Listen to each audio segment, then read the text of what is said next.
Morning, everyone.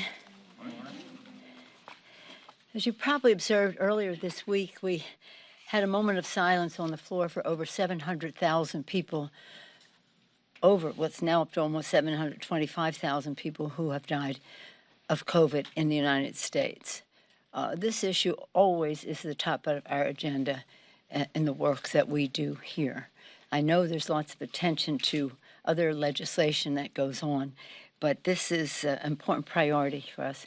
Last weekend when I was in G7 and G20, G7 and NATO, the COVID issue looms large on the global scene as well.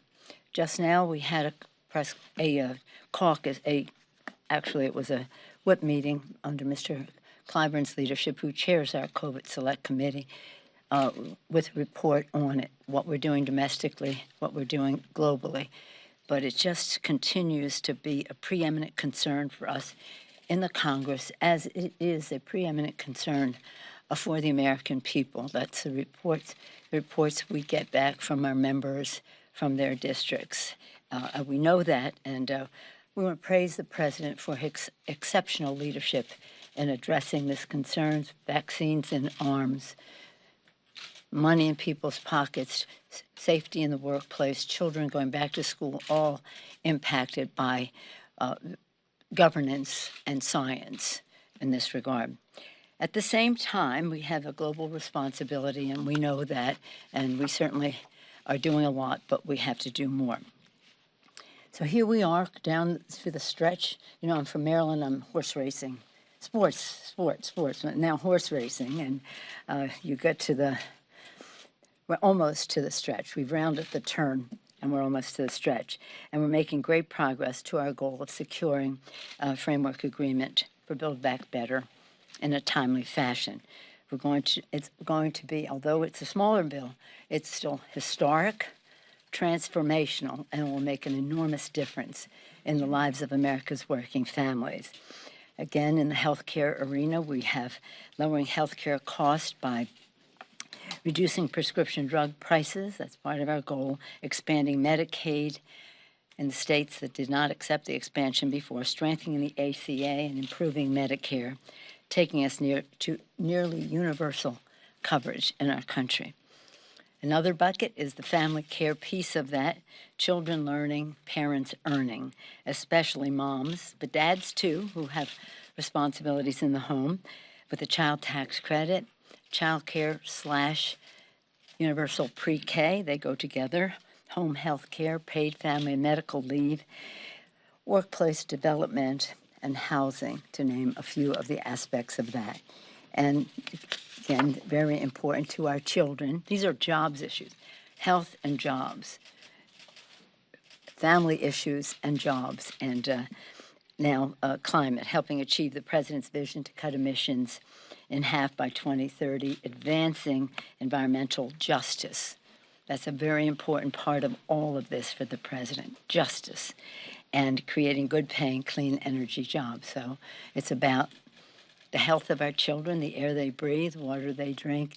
It's about jobs, creating good-paying green jobs to make us preeminent in the world. It's about a security issue, as our security experts tell us, competition for habitat and resources in time of drought and the rest, and the migration it contributes to, other natural disasters.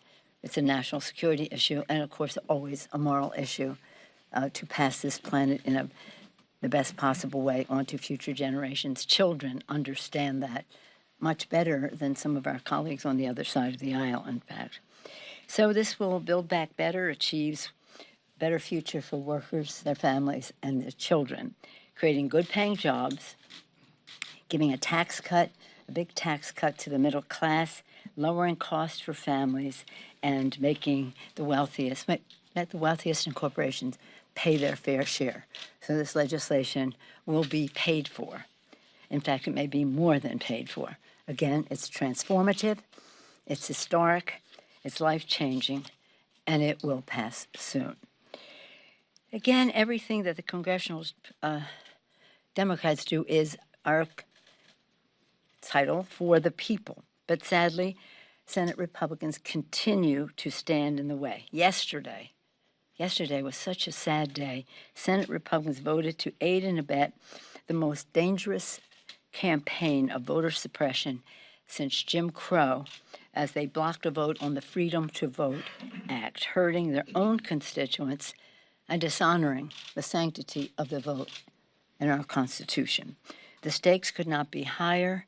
State lawmakers have introduced 425 voter suppression bills in 49 states in the 2021 sessions alone. A number of them have become law, and they must be overturned, and this legislation would do that. It would not only end their voter suppression laws, but it would end their vote nullification laws. They're there to overturn the results of an election. Really? House Democrats have passed H.R. 1, which is now the bill that I mentioned in the Senate, the Freedom to Vote Act, as modified in the Senate. It's a good bill. H.R. 4, the John Lewis Voting Rights Act. And today, when I leave here, I'll go out this door and go to the 10th anniversary of the MLK Memorial dedication. The MLK Memorial, 10 years it's been. Imagine, Martin Luther King was 58 years ago, nearly 60 years ago, when he stood near that place and talked about justice and democracy and the beautiful speech, I Had a Dream speech, and a fierce urgency of now. Now Martin Luther King is there on the mall, as John Lewis called it, America's front yard, with Washington and Lincoln and Jefferson, presidents of the United States, and Reverend Martin Luther King. So we'll go down there, and in honoring Dr. King, of course, being inspired by his work and words to protect the ballot. Meanwhile, here on the Hill, the Select Committee on January 6th continues its work this week unanimously on a bipartisan basis, voting to hold one of the past president's advisors to contempt for failing to comply with a congressional subpoena. The committee is seeking information from Bannon that is central to the investigative and legislative purpose to investigate the January 6th domestic terrorist attack that was intended to interfere with the peaceful constitutional transfer of power, and then see what legislation is necessary that springs from that.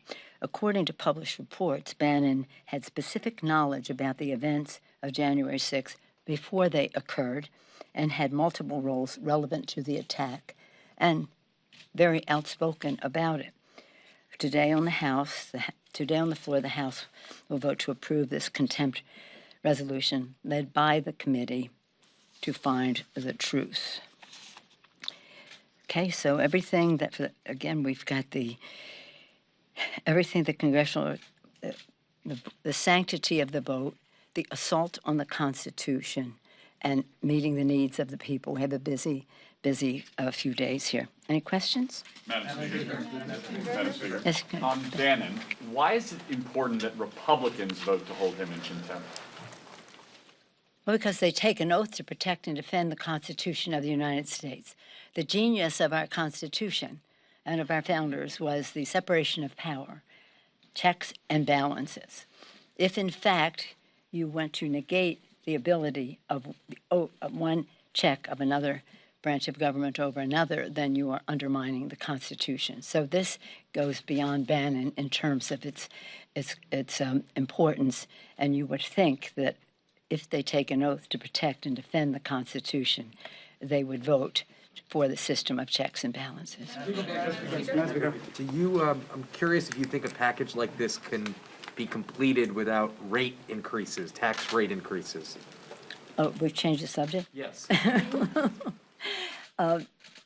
Well, that's one of the options, that's for sure. For the last couple of days, just to answer your question, the last couple of days, we're narrowing what the possibilities are as we see what we need to cover, because the bill will be paid for. And so what are the choices that will be made? So we met yesterday morning to narrow what needs to be done, and the chairman of the Finance Committee, Mr. Wyden, the chairman of Ways and Means Committee, Mr. Neal, have been working to that end. We had in our House bill, which I was very proud of, an increase in the corporate rate and an increase in the capital gains and that. It was a very well-received proposal because it wasn't punitive, it was fair. But we'll see what survives, what prevails. What's your preference? Do you have a preference? Well, my preference is to follow the cooperation that the Senate and House come to. Yes, Speaker. Good morning, thank you. Next one is a woman, no matter who. So yesterday morning, you said some of the reporting about what was in and out of the bill was not accurate. Is that because this bill is still in flux, and does this have to be pre-baked with the Senate before you present it? Does everything have to be nailed down with the Senate and with Manchin and Senate? Whatever it is you think I said, what I was saying is that instead of covering what is in the bill, you all seem to be on a jag about a few people. 96% of the House and Senate Democrats support the president's proposal. You would never know that to see the reporting in it. But that's your work. You do yours, we do ours. You couldn't possibly misrepresent because it isn't done yet. And it will be, because now we have to narrow the scope, and we're in the process of doing that. And pre-baked with the Senate, so that everything is signed off here, so that everything is finalized before you say this? Our agreement is that we will have an agreement that we will pass both houses. Yes, ma'am. Thank you. How critical is it to reach an agreement on a framework by tomorrow? Leader Schumer says he wants to get this done by the end of the week. Are you on track to doing that? We've always been on track for doing that. The House has been on schedule. We have a goal, we have a timetable, we have milestones, and we've met them all. And this is one of them. And on the child tax credit, you talked about the importance of that. Would a one-year extension be sufficient or acceptable to you? That's what the president has agreed to. Let me just say, I want permanent child tax credit. I've wanted it for years. This is the president's big issue. It's called the Biden child tax credit. So if it's acceptable to him in light of the bill, it's acceptable to me. On climate? Madam Speaker? Climate, yes. Thank you. Climate, yes. On climate, the Clean Energy Performance Plan, we're told on the record by other Democrats, is now out of the bill. Does a final bill have to meet those same emission reductions as was in the original House bill in order for you to accept it? Yeah, the point is to reach the goals. The emission goals of, I think I said that in my remarks, of the reduction to 50% by 2030, reduction by 100% by 2050, maybe even ahead of that. We have a responsibility not only meet, but to beat the Paris Agreement goals, and we also have a responsibility to help poor countries with technology and assistance in order for them to meet their goals. Those countries are not responsible for very much of the climate crisis, but they are paying a big price because of their vulnerability. I had the privilege of speaking in Spain right before COVID at the most previous COVID 25 to a session on the vulnerables, and those countries in their own presentations show that they pay the price sooner than any of us, and yet they're least responsible for the emissions. So we have that big responsibility. So it isn't about a particular plan. It's about reaching our goals and how we do it. I feel very satisfied the path we're on to do that. On corporate the tax question, Senator Sinema, from what we understand, has opposed increasing corporate and individual tax rates. Has she conveyed that to you? And to follow up on Jake's question, could this be fully paid for, as you have promised, if her view prevails? The bill will be fully paid for, and the matter is in the hands of our chairs of the Finance Committee and the Ways and Means Committee. Has she conveyed that to you, her position to you? Well, her position is well known. Madam Speaker, Madam on Speaker, the will there contempt be an resolution. infrastructure vote next week? So far, Congress has, in recent years, has relied on contempt referrals and civil suits. Why continue to outsource enforcement of Congress's own authority to the courts? Why not for instance, advance the Raskin-Lew bill to enable Congress's inherent contempt authority? To advance what bill? The Raskin-Lew bill, resolution that would enable Well, Congress we to have fund. a Protect Our Democracy legislation, which we will be advancing. It's being led by Mr. Adam Schiff and Jamie, that captures many of those concerns. But we don't take it to court.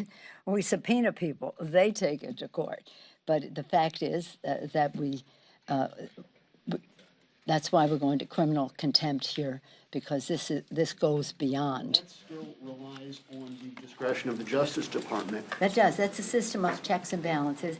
And again, you will be seeing in November, I don't have a date, that we will be ready to come forward with our Protect Our Democracy legislation, and that captures many of the ideas that members have put forth in that regard. I don't know if the Republicans want to protect our democracy. So far, we haven't seen a lot of evidence of that, but just in the prospect of maybe one day they think they'll have a Republican president, or we have a Democratic president now when they want to protect our democracy from.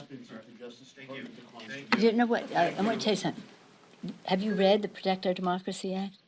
Oh, good. Then you know it addresses many of the concerns that you have. And if DOJ Thank you all finds very that much. it does- Madam Speaker, will there be an infrastructure vote next week?